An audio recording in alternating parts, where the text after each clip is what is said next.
Welcome to Feelings and Other F Words, and we are back with another F word that speaks near and dear to my heart. Today's F word is furniture. And if you're picturing like your grandma's dusty ass sofa or recliner, or that side table that's by the bed, but you hate, stay with me. Stay with me, because what we put in our homes says more about our inner lives than we may care to admit. Now, science has a word for this. It's called environmental psychology.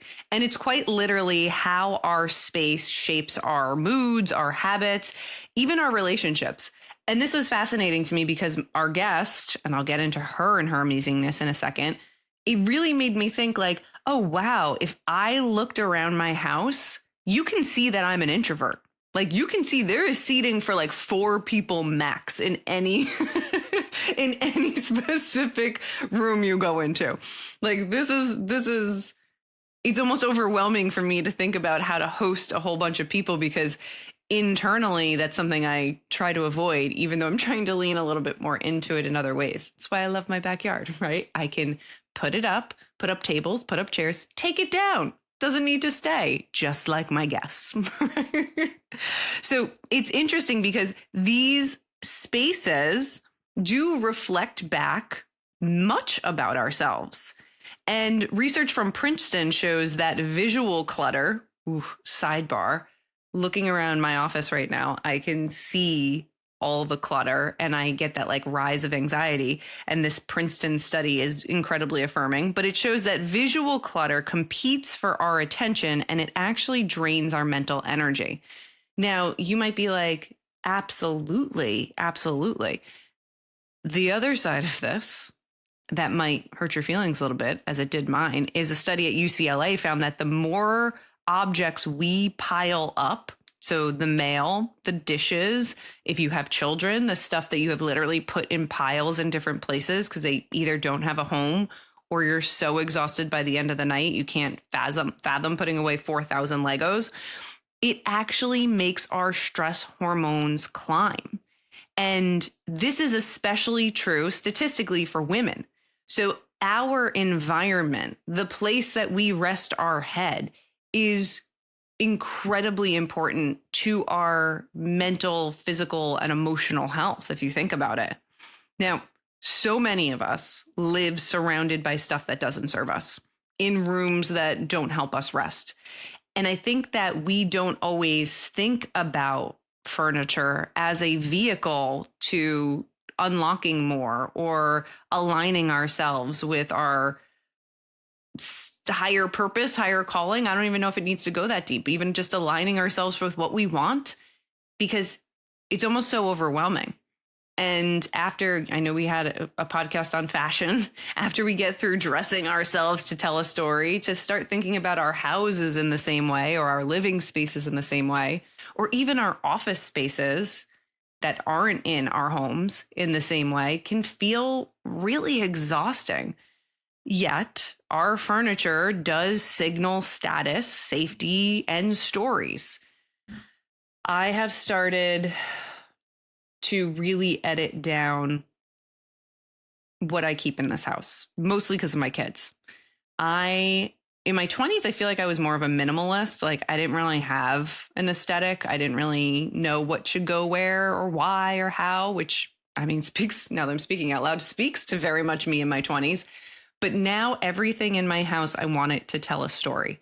And even if that story is, I fell in love with this at HomeGoods and I could not leave Disco Ghost at the store without, pining over it. Like, it doesn't matter. It doesn't need to be an heirloom, but I do want things with a story, because I think there's something to be said about curating a space that is you. And again, we'll get into how you do that. If you have a partner or a roommate that disagrees on the vision or has their own story they want to tell, but really and truly, after talking with our guest, I was shocked with how much interior design and furniture goes into self-awareness. And it's actually a really great way to push yourself into an identity in a positive way, or explore identities about yourself that maybe you didn't know that you had or didn't think that you could have. Anyway, our homes are not neutral. I guess that's what I'm trying to say. Our homes are not neutral, and they are a mirror of what we believe we deserve in a lot of ways. And it doesn't mean spend a bunch of money. Again, just like our fashion episode, this doesn't mean go out and keep up with the Joneses and get a bunch of Ralph Lauren couches that cost more than your mortgage. No, this is about putting together pieces that make you feel something, hopefully alive, not stressed, make you feel alive, energized. And my guest today knows exactly how to do that and knows exactly how to help us fix that.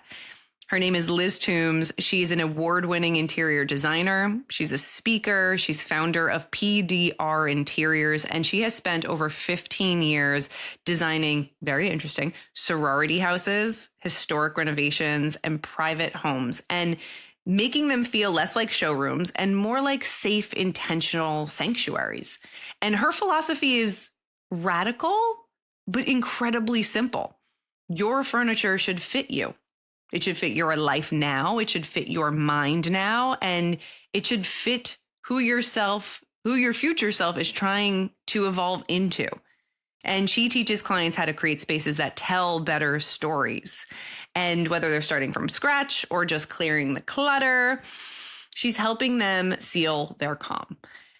Fascinating for me was thinking about designing for corporate or communal spaces, like a sorority house that's so steeped in tradition and legacy, yet needs to fit the times and the audience, and using furniture as a way to bring people together, right? Like, I think we talk about it in our interview of like that room that nobody goes into, like, oh, we don't touch that room. That's not a room we go into, but making why, right? But making that like, let's put a bunch of sofas in there. Like, let's make it a hangout, and how your furniture can literally move your guests or move yourself through your space, and you can use it more intentionally. So I love people that make me think. Liz makes me think, and I love that. So today, really what we're doing is we're unpacking. What does your sofa say about you? How do you design a home that supports your mental resilience and not just your Pinterest board? And why the next piece of furniture you buy should feel more like a friend than it does a fad. Let's get into it. Here is my conversation with Liz Toombs. Hi, everybody. We are talking. I couldn't press record quick enough because I'm asking our guest, Liz Toombs, who is a fantastic interior designer. She works a lot on the corporate side, especially with Greek life. I'm asking her all these questions, and I'm like, I should hit record because these are the questions I want to know. And I think, like, thank you for coming, first of all, ma'am. Well, thanks for having me. I've been looking forward to this. I know, we've been trying to do this for months, and it's finally come on 7/7. I'm big into like numerology and some symbolic of this. It's supposed to be a very important date, and this is why we're doing this. This would have been my grandmother's birthday. Now, don't ask me how old she would have been because I'm not prepared to answer that. I'd have to do some math. But yeah, so it's a special day. It is a special day, and we're here, and we're talking about something that I think psychologically doesn't always get talked about, but absolutely impacts us. And that is our physical space in relationship to our feelings. And whether that's cultivating feelings for a bunch of people in one space or feelings in our own home. I just find furniture and fashion, right, to be able to tell a story in our physical world that we probably couldn't do otherwise. So how did you get into this field? First of all, give me your origin story. And I'm going to ask you a million other questions like about the details around it. Yeah, absolutely. So interestingly, kind of going back to my grandparents, my grandfather was a retired elementary school principal, and he got into real estate. And I would spend a lot of time at their house just hanging out and visiting. And my grandma would always have the Southern Living magazines on the coffee table. And I would go to these open houses with my granddad and just really was exposed to a lot of different architecture styles and design styles as a child. And it really interested me. And so, I was always shifting stuff around in our house in my bedroom as a child, just driving everybody nuts, trying to make it cute. So fast forward to college days, I didn't really want to go into interior design. I don't love math. I don't love the technical side. I just I move a lot by intuition and, gut feelings, and I'm guided that way. And so I had a great advisor who said, why don't you look at textiles? We have this program in textiles. It's a little fashion focused, but I think you could translate it into houses, into homes, and let's see what you think about it. So took some classes, fell in love, absolutely just loved it. I loved learning about textiles and their purposes and just all the why behind the what's. And so again, fast forward to post-college, I started working in the construction industry for a countertop manufacturer, and I was in sales and worked with a lot of designers and contractors and just kind of got out there and saw what it was like in the industry, and then went to work for one of my design clients. The recession hit. They closed up shop, and so it was, well, do I try to do something else, work for someone else, or do I give it a go on my own? And so I chose the latter. And here we are, 16-ish years later. And how did you specifically get into this niche of Greek life? That is a good question. It was accidental, honestly. I was living in Lexington, Kentucky. I'm a graduate of the University of Kentucky, had some contacts that were in charge of a fraternity house, and they were fundraising to build a new house. But in the interim, they just knew we're not really attracting new members with the space that we have. We need some help. They asked if I would come and help. I was like, sure, that seems like it would be fun. It was. We did the project. They recommended me to a women's group on campus. And then that women's group said, will you travel? And I was like, sure. I don't know what that looks like, but sure. So traveled to Maryland for them. And then it just sort of snowballed from there. I've just done a lot of networking, getting to know folks in the space. And so then before I really knew it, I had started to carve out a very specific target market, and I enjoyed it. Being Greek myself, I understood who the end user was, and just kept rolling with it. No, I think it's so fascinating. We're talking about this off camera of developing a feeling for a bunch of people, right? Your home is one thing, Jimmy and I, what we like is one thing, but especially something as the legacy of what a specific chapter might bring to the table, plus the time of 2001 is very different than 2025. So I think even just the timing and keeping it up to date, how do you dig into somebody's story? How do you storyboard this? My words, not necessarily what you're doing necessarily, but how do you get to the movement and the feeling that you're trying to convey through furniture, so to speak? Are you talking residentially or for Greek clients? Because there's a little bit of a difference. I am all, but you start wherever you want. I think mostly Greek, but I do want to dig into it too on the residential side. Yeah, sure. So Greek-wise, it's a little bit more like a corporate or commercial type project. So you have some folks representing the organization as a whole, but you're not having to get into Daryl and Jimmy each like this, and how do I make that happen for these two people and their children. So it's trying to figure out the overall look the organization wants to go with, what the chapter culture is, what the campus vibe is, because when you go to different regions of the country, there's, in the southeastern part, it's a little bit more of a formal, very elaborate look. You go out to California, it's a little bit more laid back. Northeast is different, so on and so forth. So just trying to find out the folks who are the decision makers. What are those goals? What are they trying to achieve? How can they stay competitive on campus in terms of what the house offers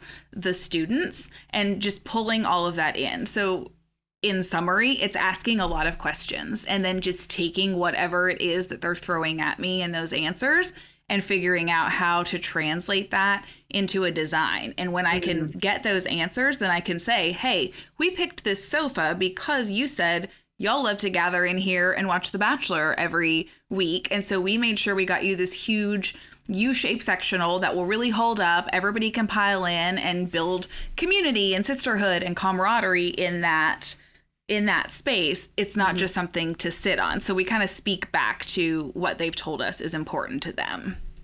I have to imagine furniture changes the way we live, right? So even just that giant sectional versus, oh, we have like a few chairs that are set up for like a more informal, like, why would it? We've all had like gone into people's house and they're like, oh, we don't use that room. Or like, you know, some of your friends are like, oh, we don't go over there because it's not functional. So how much is design and function, you know, in your process? Oh, it's hugely in the process. We went into a house once and they had just gotten a new house director. And they said, well, the last house director never let the chapter women sit in this. It was a TV room.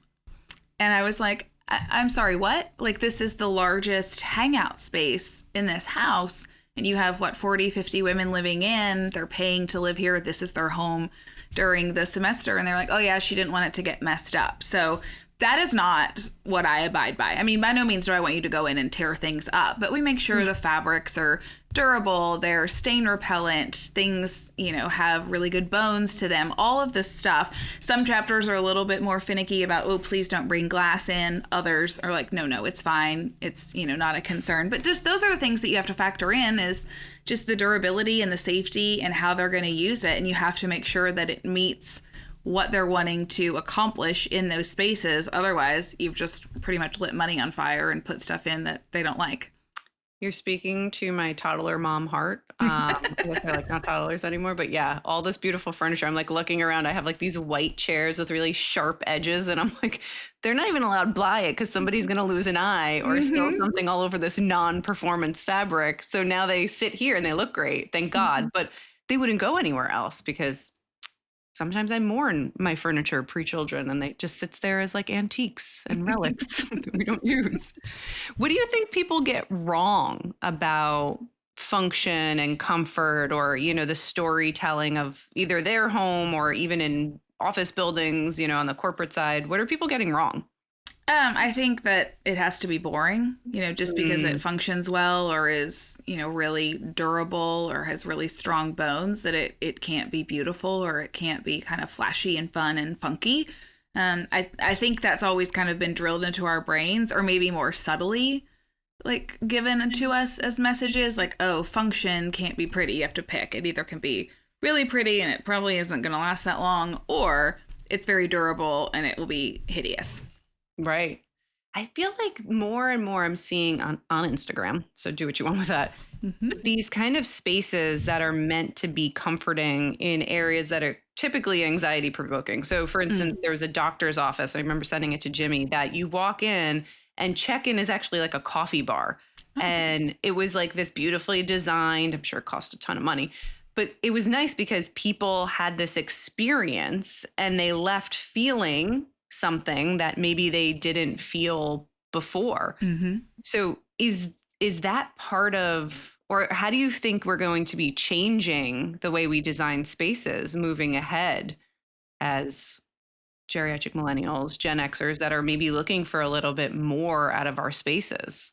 I think in general, we're just trying to do life differently. It's not going to be this is how it's always been done, so this is how I must do it. We kind of push the boundaries and change things because that didn't work for me. So I'm going to make it, work how I want it to work. And I've seen what you're talking about. Dentist offices, especially, they're just beautiful. They're welcoming. They're kind of zen and calm and give off like spa vibes. And so that is great because most people get very worked up about going to the dentist. They don't want to do that. And so, I think anxiety in general is at an all-time high. And especially in the world that I'm in with college students, you know, they're going away from home for probably the first time. It's high pressure trying to perform in school. There's a lot going on at that point in their life. And so we're just trying to create spaces that feel welcoming and inviting and calming to them so that they can have a positive experience within it. And so I think that's the point, is going forward, if it doesn't serve us, we're not going to do it. We're not going to have that formal room just because that's what we were told we had to do.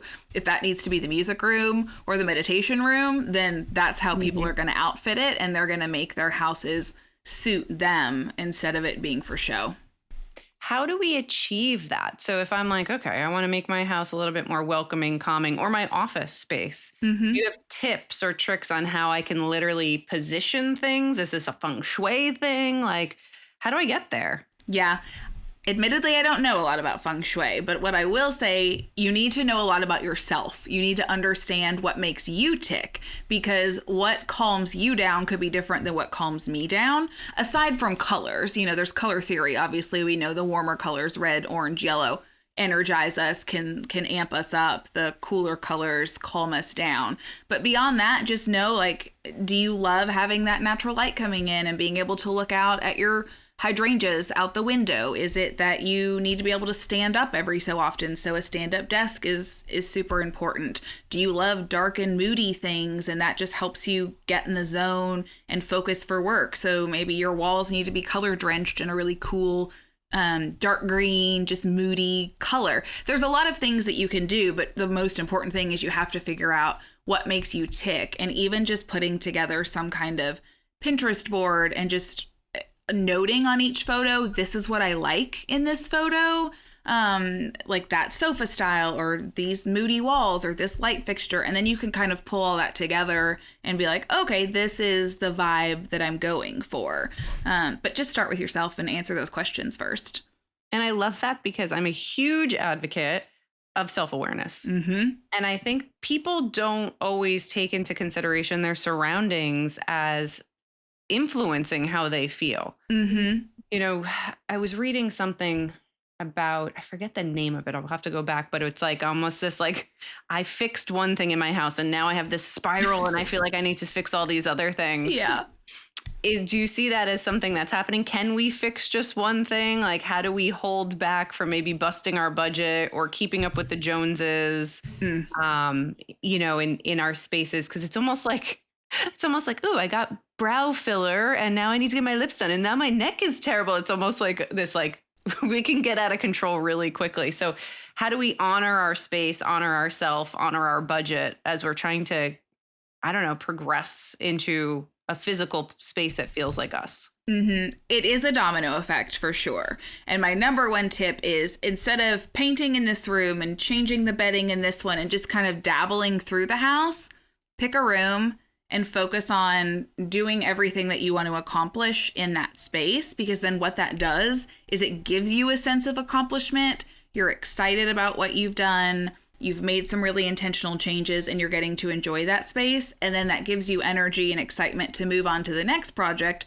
when the budget allows. Of course, there's sometimes that you go to an estate sale or you happen upon something in a store that you're like, okay, this is a must. I really do need this for whatever room. But just don't go willy-nilly throughout the house. Stay focused and kind of have your list of priority rooms, and that will set your course. And you, like I said, you'll feel more accomplished rather than just sort of taking a shotgun approach and doing a little bit everywhere. This is good advice for me right now. I'm sure you all have seen the reels of me being like, Jimmy, we need to paint all of downstairs. And he's like, okay, I meant hire somebody, but he had to get his spray gun out. But I think that's a really interesting thing, because that room to our brains is done. Maybe a little bit harder in an open concept space of like, oh, this flows into here, which flows into there, which flows into there. Is there a way to get our open concept? Because I've started dabbling in the psychology of this. Open concept is actually not as good for our brains as we think. It's much harder to decorate, friends. Okay. I will tell you that as somebody who has that. But also, like, too many rooms is not great. Too much big space is not great. How do we work with the bones of what we have in our physical spaces without renoing everything? I know, you just want to be able to start over. But I also have an open concept in my main living part of my house. So it's the kitchen, the dining room, and then a living room kind of all together. And so you've got to define zones when you have open concept, and you can do that with the types of furniture that you put in there. Area rugs help you do that. And so to your point, if you're like, I don't have the budget to do everything and we can't just keep spilling all the way through, pick one of those zones, one of those areas, start with it, because you're treating it as its own room in a way, knowing that what you do in there will need to tie into the next space, but you could just start with one of those, what I would call them seat groupings typically, you know, like I've got a sectional seat grouping out there in front of my TV, then we have the formal dining table and china cabinet in the dining room part. And then the kitchen is usually pretty obvious that it's its own space. But that's what I would say. You could kind of break them up into rooms within your own mind and treat them that way, and just know that some things will need to flow and to tie together so that it feels cohesive when you get finished with the whole area. Yeah, because I can definitely see how people have anxiety, uppercase A, lowercase a, but like feel some type of way about this doesn't make sense. Like this space here just doesn't make sense. And I love what you said before about like, you have to figure out what you're trying to even get at. That self-awareness of doesn't make sense for hosting, doesn't make sense for young children. Where doesn't it not make sense? What other questions are important for us to ask ourselves? Again, whether we're designing our office and we're having hard conversations in our office or at home, what are some things that we need to maybe check in about with ourselves or journal about, whatever your path is? Yeah. Well, a minute ago, you said something about, you know, what if we're inclined to keep up with the Joneses? And I would say just don't. Like, so ask yourself, you know, if somebody up the road gets a really great new chair and then all of a sudden you feel compelled that you have to go get this chair or you have to have something like it, just take a step back and say, do I even like that? Like, do I like that style? Does that style function for our house? Do I like that fabric? Don't feel like you have to get caught up and do it, and buy things that mean something to you instead of whatever it meant for your neighbor. So I think those kinds of questions, and even the simple ones like, what do I like? Or what don't I like? What don't you like is my number one question to ask clients, especially residentially, because it can be hard to articulate all the things that you like and enjoy and that make you happy when you see them. And you could appreciate a lot of design and architectural styles. But when I say what don't you like, I'm going to probably get a visceral response of absolutely don't show me any blank. And then I'm like, okay, that helps. Dolphins. No dolphins, nothing escaped here. Yeah. That makes sense. That makes those things are helpful. Is there a tip that you have on chaos, right? Like everything's chaotic. It feels overwhelming. And maybe not for you, the designer, right? Like you can feel that, not your home, not your space. But if somebody's like, my home feels really chaotic right now, what's your advice on like, here's the thing to do? Maybe it's not a complete overhaul, but is there like a tip, trick of get rid of all those things that you hate? Is it hire an organizer? Like what's your tip? I think first, can you pinpoint why it feels chaotic? Is it just clutter? And if it's clutter, is this just lasting a season? Can we just like put some bins out or maybe get some cabinetry, like console table type things that could close off so that stuff is still accessible, but you don't have to physically look at it?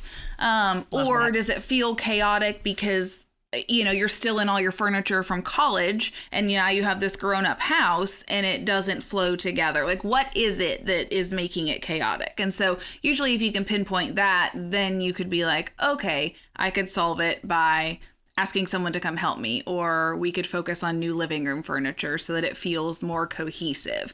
I personally am not a clutter person. And so if the dishes are stacked in my sink or the house feels just messy from a weekend, I've got to go and get all that tidied up first so then I could come up to my office and focus. And I'm sure there's more to it than that, but it's just, I need physical clutter is mental clutter, and I need to have no mental clutter to be able to focus well in my home. Nope. Love that. And it's true. Science research supports that wholeheartedly. And it's interesting too, because you've seen my journey here in this house of what we're trying to do. I feel like I was a minimalist in the sense of like, I wanted nothing. After college, I was like, I don't want to clean anything. I don't want to keep anything. And now at this point in my life, I'm like, ooh, I want all this stuff, all these tchotchkes and this and that.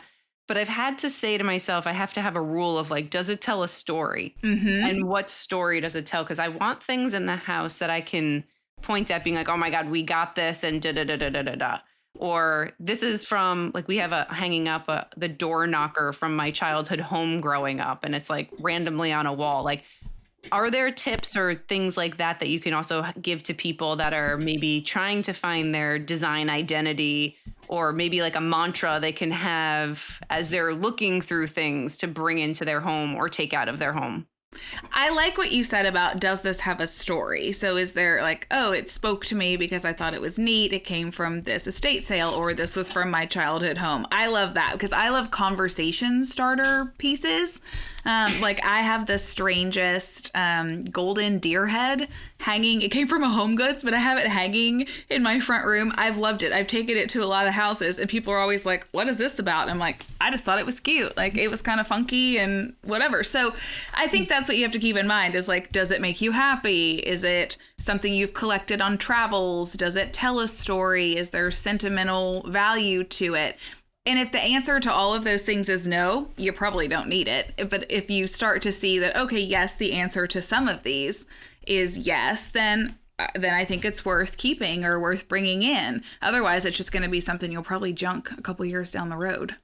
Yeah, no, it's interesting. You reminded me of a conversation in a podcast I did a while ago with my friends over at Artifacts, which is a digital company meant for storing memories. Yes. I listened to that one. Yeah, it was kind of interesting. Their whole idea is fascinating, but it's interesting because you're bringing up like these guilt gifts almost of like, oh, this was my grandmother's sister's armoire and I hate it, but I can't get rid of it. Like, what do we do about the guilt pieces in our house? I may not be the person to answer that because this may come off very cold, but somewhere along the way, I've learned to not operate out of guilt. Like if I truly don't have a purpose for it, I'm not going to keep it because I think it's more selfish to keep it and waste it than to pass it along to someone who could get use out of it. And whether that be I sell it to someone, I give it to someone, I donate it, and someone can then purchase it from there, whatever the case may be. So I don't know. I think you got to figure out how to let go of that guilt because, again, I think that's something that's generationally passed down and we feel obligated. I will say this. I heard I'm trying to think what she was called. She wasn't necessarily an organizer, but she worked with a lot of aging families and parents and on downsizing. And one of the best pieces of advice that I heard her give was have like a Post-it note system. So like one color is you must keep this at all costs. This has to stay in the family. Another is you can donate this once I'm gone, or you can throw this away once I'm gone. Because a lot of times our parents and grandparents are very attached to the stuff. And so they can't physically get rid of it. So then we feel obligated to keep it. But if they have that system in place, then after they pass, when it's your turn to figure out what to do with the stuff, they're kind of giving you that permission. Like, okay, look, I'm not here anymore, so I'm not going to freak out. Here's what you can do with this stuff. I'm just imagining the Toombs legacy of this deer head, this golden deer head. Like you cannot. This stays in the family forever. Oh, that would be kind of fun to prank whoever, my nieces, whatever, that are going to take care of my stuff, and just this must stay. Yep, absolutely. No, and I think it's important to carry on the stories and the legacy. And there are apps out there like Artifacts is a great app, or a system like that. But I do think too, like furniture and surroundings should be about community and conversation. Yeah. Yep.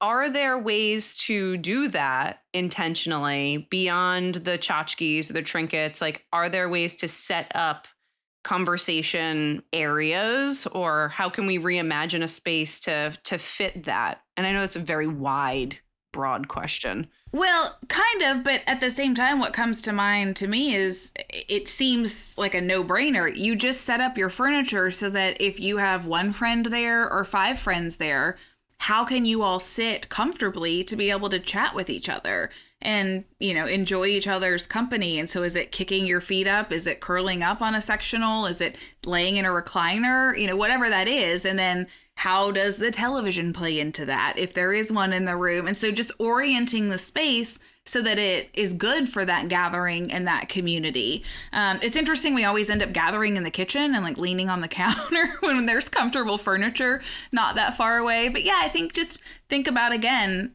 how you like to visit with people and how you want to make people comfortable when they're in your home. And then the space starts to take shape before you even realize it. And just don't overthink it.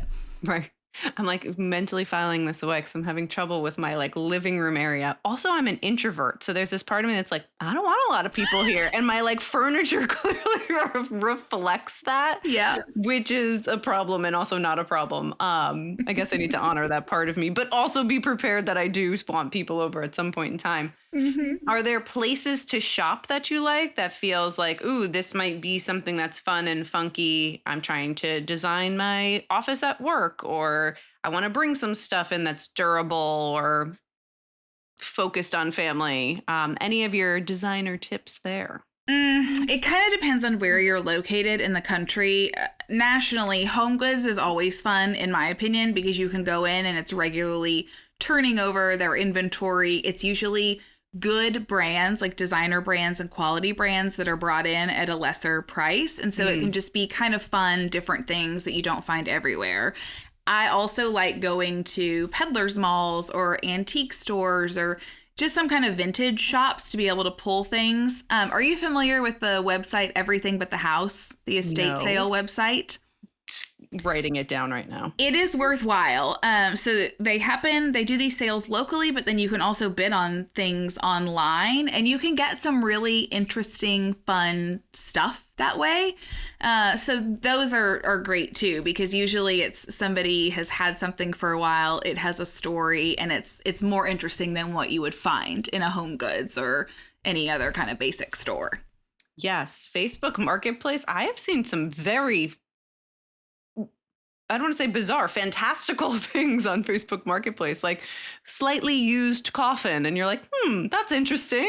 I don't necessarily want it, but I definitely want to know the story. So I almost wish these pieces had their own like Instagram or something. I need like a blurb, like a dating. I need like a swipe right or swipe left. Like, tell me your story, antique piece. As a plan B, you could start to pull those photos and write stories, just make up fictional stories for them. There we go. If this all doesn't work out, friends, you know where to find me. I will be hunting down antiques and telling their stories, whether they're true or not. I like it. I think it could be fun. I do. So one of my other questions, again, psychologically, when you're with a partner, a person, a roommate that doesn't agree on where things go, how things should be, the aesthetic, and they're really at an impasse, what advice do you have for people that are in that position? I go back to my questions again and just ask, what is it about this that really bothers you? Or what are we not accomplishing that you would like to accomplish? And try to get to the root of some of that stuff to figure out ways to compromise. There's diplomatic ways to handle it. And sometimes somebody just isn't saying the full story. You know, it's not just, I don't like that. There's a reason. It brings up something weird or that makes them mad, or there's something going on. And so like, can I find out what that is? No, it's, I think you're a therapist in your own right. I really am. Seriously, but even asking those questions, and again, like I'm a huge fan of self-awareness on so many levels.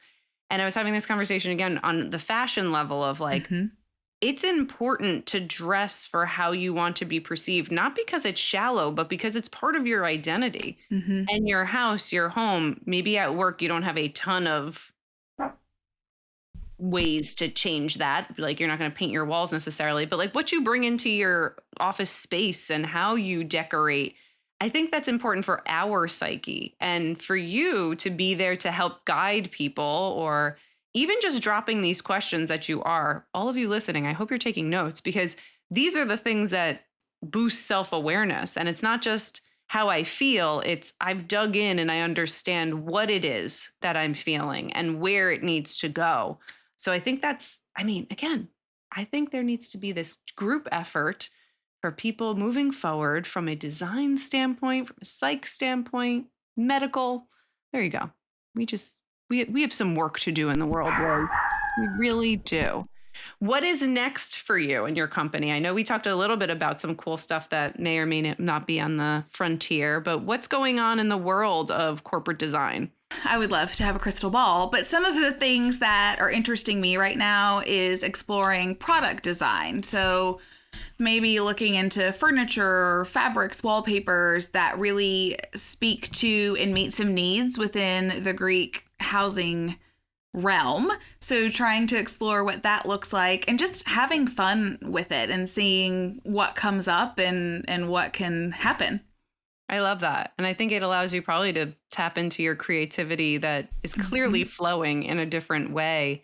Would this be you designing what those things are? Is this how does it work? Well, that's a good question because it's all just sort of in process and in play. But yes, that would be kind of my vision is me designing some things. You know, I know where some holes are in the market and where we could do better. And so it's just stepping in and starting to create those things that will allow my designs and other spaces to be better as a result.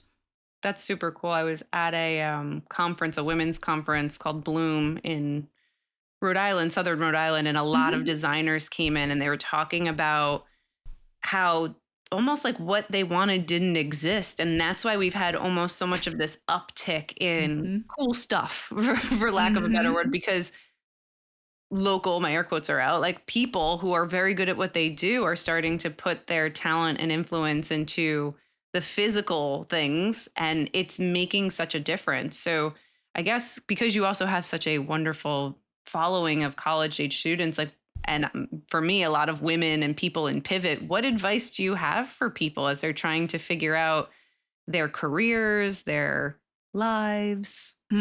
Well, I enjoy the mentoring side of things. So I'm always trying to just help college students get more experience because I think that's what helps you start to figure out your life is learning more about yourself like we've talked about. And so just trying out different positions and getting internships and trying to work at different companies and learn more about what life post school looks like. And then you start to get a clearer path of how you think you want to go through life and what you want to do. As far as figuring out your life, I don't know that I have that figured out, but it's been fun. I'm learning to see the fun in the journey along the way. And I think, you know, when you're in your 20s, you tend to think I have to get everything figured out. I have to follow the, you know, these plots that I've created on this path. And then somewhere along the way, you're like, maybe not. And hopefully we get there. Some of the high performers I work with never deviate from that. And I think it does suck a part of their soul out. I believe in alignment. I believe we need to ask ourselves questions, not just about our furniture, not just about our feelings, but all of it together about our just what do we want to be? What do we want to do? For all I know, we only have one shot at this. So I believe wholeheartedly do what aligns you or feels I like agree. the most alignment.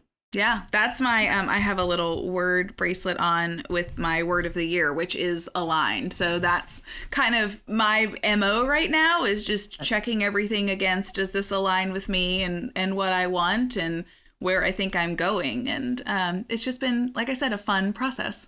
Which I think fits beautifully into the design conversation of it all. Macro, micro, it all fits. Oh, so aligned.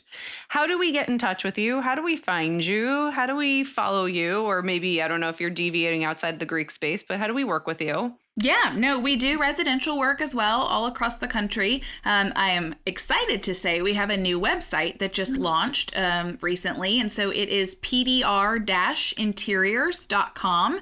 And you can see a lot of our work there. There's a contact us form. You can also find us on TikTok and Instagram, PDR Interiors. And yeah, just DM me. I'd love to hear if you have more questions, if you'd love to work together, just have a conversation. I love that. And final question, what is your favorite F word?